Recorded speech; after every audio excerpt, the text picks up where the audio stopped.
If you live in Sydney, no doubt you know about the city's stereotypes. Those who live in the east are snobby, private school attending, latte drinking, monocle wearing, Mercedes driving, beach surfing rich kids. And those who live in the west are rugged, footy playing, thong wearing, gang fighting, knife wielding, ute driving ethnic bogans.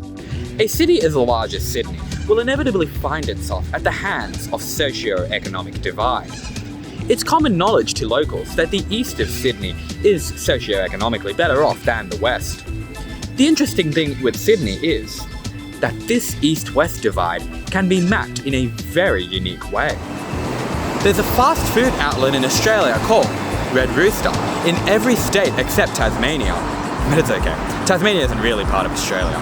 Anyways, something interesting happens if you plot all the Red Roosters in Sydney and then join up their easternmost stores from Windsor in the north to Carlton in the south. This line is infamously known as the Red Rooster line, and it divides Sydney in two surprisingly well. It matches up with Sydney's house prices. It matches up with Sydney's average weekly income. It matches up with Sydney's school performance. Sydney is a city that is perfectly divided by a chain of fast food restaurants. Why?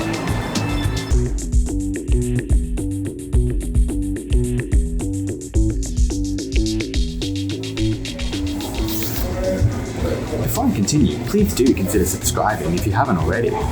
And do be sure to check out the rest of my channel, your go-to YouTube destination for all things city planning, after the video. Ever since one tweet back in 2016, the Red Rooster line has become an infamous and unique way of dividing Sydney into east and west. It's certainly weird to imagine that an entire city can be so easily divided socioeconomically simply by the locations of specific fast food restaurants. And yet, it just works. The thing is, it doesn't even stop there. Sydney can be divided in so many other ways. USyd's official newspaper, Honey Soit, wrote an article on the topic back in 2017, and they created this map that shows us just how divided Sydney as a city is. The west has Red Rooster, the east has Char-Grilled Charlie's. The west has Rashay's, the east has Harris Farm Markets. The west has El Jana, the east has Gelato Messina. Quite frankly, the divide is stark. All of this proves one thing to me. Sydney isn't one city, it's two cities, dressed in a trench coat. There's a lot to unpack here, so let's begin with a simple question. Why is Sydney's east richer than Sydney's west? No, surprisingly, it's not simply because they're further away from Red Rooster. I was fortunate enough to interview Professor Awais Piracha, a professor of geography, tourism and urban planning at Western Sydney University. To start with, all cities are, or most cities are divided. Sydney is not unique in having that division. The desirable parts of the city where you have more natural and cultural amenity, they are inhabited by well-off people. And less desirable places are where less well-off people live. Sydney's east was established first, before we expanded westerly. The east's neighbourhoods, public transport and employment hubs are more established. Plus, it's closer to Sydney CBD and the coast. Harbour views equal money. So, logically, it's a more desirable and expensive place to live. Sydney's west is the exact opposite. Less employment opportunities, public transport, schools and neighbourhoods, all making it less desirable and cheaper to live there. It shouldn't really be this unequal, but it is. Okay, so why does the Red Rooster line exist? Well, an Australian review conducted in 2018 pretty much unanimously linked higher consumption of fast food to lower socioeconomic status. There's an easy explanation for this. Fast food is one of the cheapest types of food out there. Another theory of mine is that just as it's cheaper to live in the West, it's also cheaper to lease out space for fast food stores in the West, resulting in the Red Rooster line. Or there could even just be a perception by these companies that those out west may enjoy certain types of food more than those out east, and vice versa. Save the gelato for the snobs, save the steaks for the fobs. Sydney's east and west divide is a very important cultural backbone of our city. Of course, like anything, it's frequently memed. Can I just have a small skinny soy flat turmeric ginger kale latte, please? Can I just have your money? Give it to me, open the till.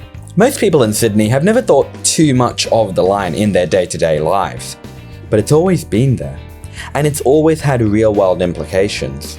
For starters, average income is lower at West. The West is on average younger. It's also generally more culturally diverse, with more individuals having at least one parent born overseas. So these places are becoming concentrated with migrants, and partly that happens because we don't allow or we don't build much in the East, and the East is becoming much more expensive. So these communities are unable to live there, so they live wherever they can, where they can afford. Car ownership is higher in the West. Not surprising, given public transport in the West is shockingly lacking. Rent may be more expensive in the East, but given that the West has lower incomes, rental stress is a more serious problem at West. School dropouts are more common in the West, and obesity and smoking occur at higher rates here. Indeed, the life expectancy in Sydney's West is tragically lower than the East. So above the line, you have very high socioeconomic advantage, and below the line, you have very low level of socioeconomics or socioeconomic disadvantage. So there is data which supports that this divide exists, and there's also data which indicates that it's probably getting worse. Unfortunately, it's clear that the average Western Sydneysider struggles more than the average Eastern Sydneysider. But it was something that happened last year, in 2021, that truly enunciated this divide between Sydney's East and Sydney's West greater than ever before. So from 6 p.m. today, all of Greater Sydney, the Blue Mountains, the Central Coast and Wollongong will go into a lockdown with stay-at-home orders in place. Sydney's infamous COVID Delta wave plunged the entire city into lockdown for almost 4 months in 2021. The wave began in the east, but soon COVID planted itself in the Western Sydney LGAs of Fairfield, Canterbury Bankstown, Parramatta and more. Citizens here were quickly subjected to far stricter rules than the east. Scenes quickly emerged of residents in the east enjoying Bondi Beach, basking freely in the sun, whilst residents in the west were subjected to a massive police and military presence, nightly curfews, limits on outdoor time, and so much more. Many of these restrictions were fairly pointless. Masks were required outdoors and nightly curfews were imposed out west, despite very little evidence that these would actually help significantly curb the spread of COVID. Even logical things, like essential workers from the west testing for COVID every 3 days, didn't make much sense. Why not just make every essential worker across all of Sydney test? Indeed, why not just impose strict rules across all of Sydney, instead of needlessly dividing the city into two? Isn't that the most effective way to stop COVID? It has definitely left a mark on Western Sydney people. They have a very strong feeling that, lesser people, at least what needed to be done was not to use such heavy-handed measures such as police and even army on the streets. So I think it was done poorly of the whole thing. An inquiry into the lockdown later revealed that Western Sydneysiders were treated like criminals. The East-West divide had always been there. The Delta lockdown just shone a light on it. The Red Rooster line and the divide that it creates often is just fun in games, but it has real-world implications. Stereotypes are damaging. I've heard stories of people from the East being genuinely terrified of going out west to Liverpool. Not at night, mind you, during the day. This idea that Sydney's West is not only lesser, but genuinely dangerous in broad daylight is just outright troubling. Sure, I won't lie, crime rates are generally higher in the West. But the West isn't a war zone, it's still Sydney. I'd strongly recommend giving this article from The Guardian a read. In a nutshell, it talks about the harms of postcode prejudice, the stigma someone from the West faces when telling someone from the East where they're from. Stories of having to fake your postcode on resumes, of hipsters refusing to show their work in Parramatta, supposedly in the middle of nowhere, of how out of those who work in the media, the people responsible for crafting our perceptions of Sydney, a shocking 76% had never been past Parramatta. 14, 15 years ago. I went for a job interview. So he asked me, so where do you live? I said, I live in Minchinbury, which is near Mount Druitt. So he said, how did you come here?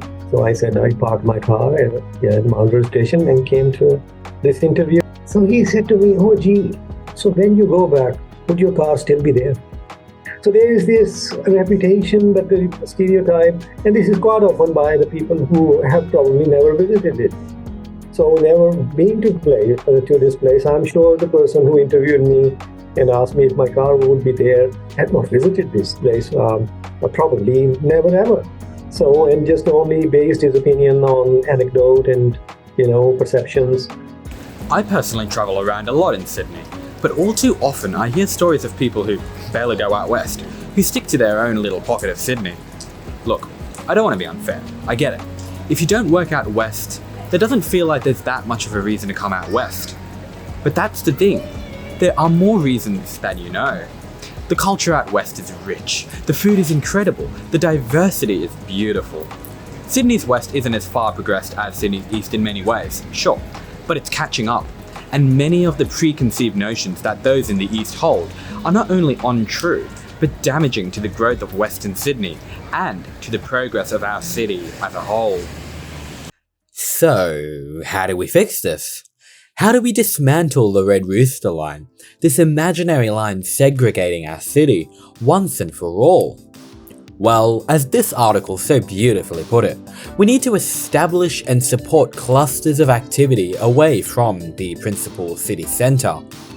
At West, there needs to be greater focus on creating employment hubs, better schools, better universities, more development and public transport, and all the things that a city needs. Policies that allow affordable housing to be spread out all across the city are pivotal. We should also implement planning policies that prevent new employment hubs from becoming agglomerations of solely high or solely low income jobs. All of this is easier said than done, but it's necessary. From my perspective, from town planning perspective, we have to build more in the east so that it's more affordable and it's closer to jobs, and we have to improve our transport connections, and that would help. If we find more ways to draw people out west with more attractions, more employment, we can make the west more appealing for people in the east to visit or even move to. In doing so, soon enough the damaging misconceptions of Western Sydney could be fixed.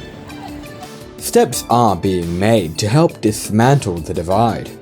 Sydney's renowned Three Cities plan is crucial in decentralising our city and reducing its class divide. Moving the Powerhouse Museum from Sydney's east to Parramatta and building the Sydney Metro West will help to draw people out to Parramatta and beyond. Sydney's new airport is located in Sydney's far undeveloped west, and its new city of Bradfield presents a unique opportunity to create a city that has everything that Western Sydney deserves: employment, education, culture, and more. The Red Rooster line is a cultural oddity, an arbitrary construction, a peculiar boundary merely meant to poke fun at the differences between two sides of the same city. It's just unfortunate that the line has a strong correlation to the real world, but its consequences can be fixed. I hope to one day live in a more united Sydney, one with less socioeconomic divide, one where those in the east are less misinformed about those out west, one where Red Rooster lies everywhere, from Penrith to Vaucluse. I'm only joking. Imagine a Red Rooster in Vaucluse. That might be the least possible solution I've suggested all video. Not bad. If you liked this video, please do consider subscribing. Thanks for watching.